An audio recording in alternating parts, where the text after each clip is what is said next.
What's your musical background? How'd you wind up leading the band? Oh man, I just heard him playing. Matter of fact, I seen Brian Driscoll. He did it at the last game. And nobody was up there, so I said it's my turn. Mike's, yeah. When you think Mike's. about this game 15, 20 years from now, do you remember the sacks you had, or do you remember leading the band? Probably the band for sure.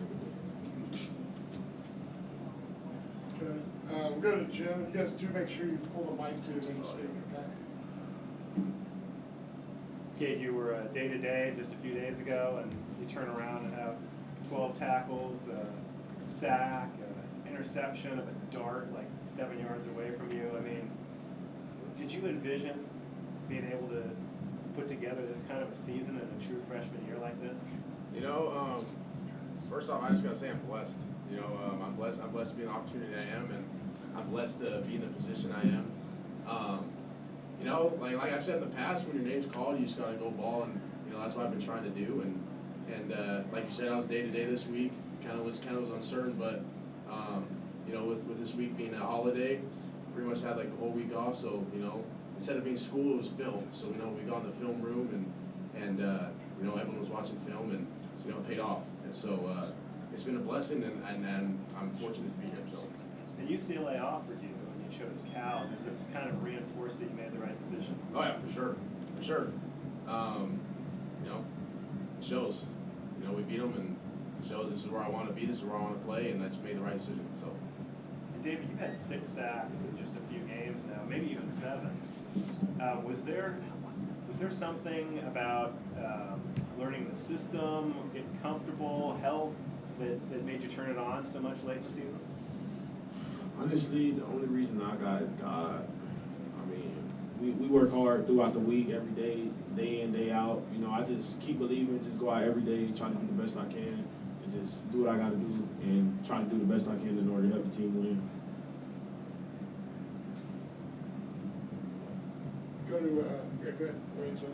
Kate, I want to go back to the 4th and 1 stop early in the first quarter. Like, how did it just all open up for you, like in the middle? Like, how were you able to just snipe through and just blow that play up? Yeah, so you know that was a play that we practiced all week. You know, they came off that 3 running back set, and you know we knew the plays, they ran out of it.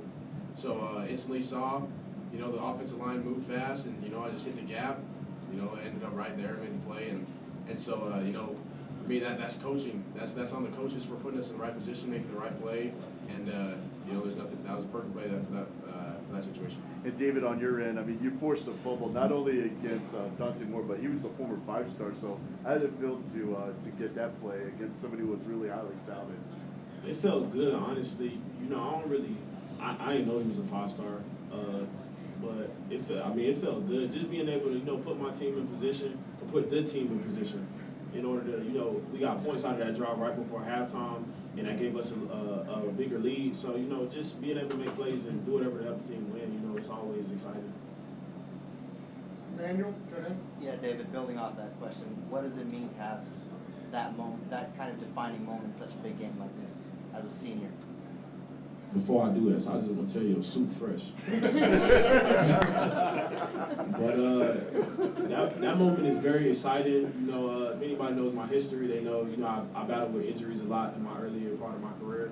So, you know, just being able to keep persevering, keep believing, you know, I just, if what I do can help inspire somebody to keep going, or, you know, just inspire somebody on the team, do whatever for the team, you know, that's what I'm here for. You know, I don't really get into the accolades and stuff like that. You know, at the end of the day, if we come out with a W, I'm always happy. Steve.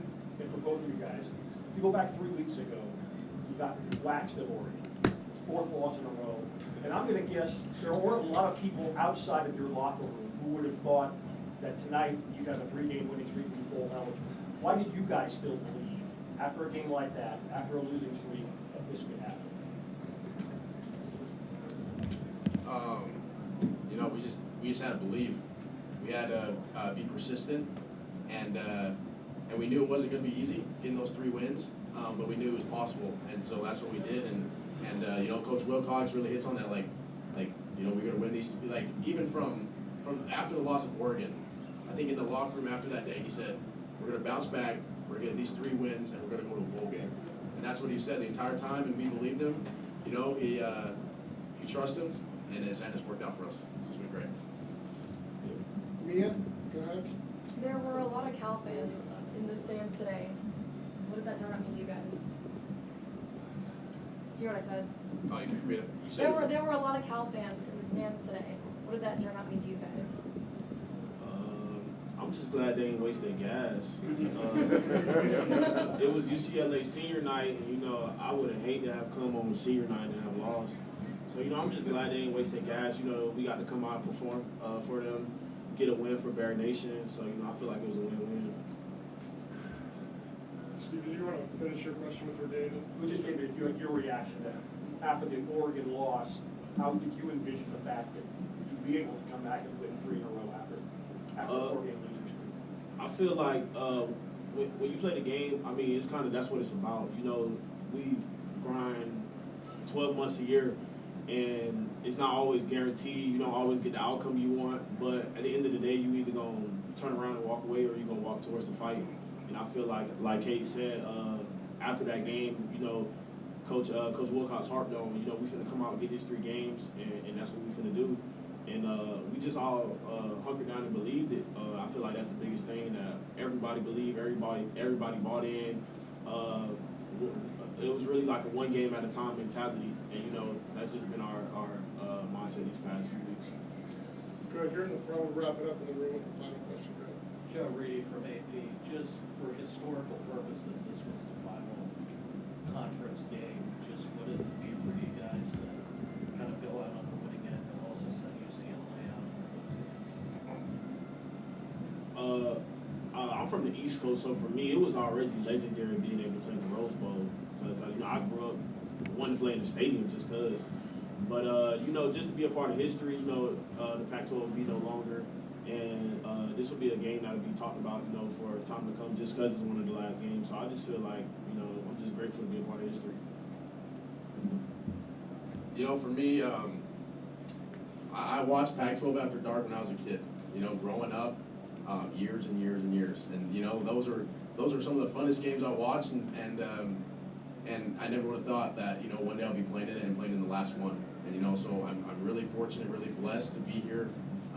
And you know, there's no better way to do it. You know, we went out with the dub. You know, UCLA came with an L, and you know, so it was an awesome experience. Team win, couldn't do it without everybody. So it's a team effort here. Okay, we'll take the final question from Zoom. Jeff Ferrata. Final question for these guys.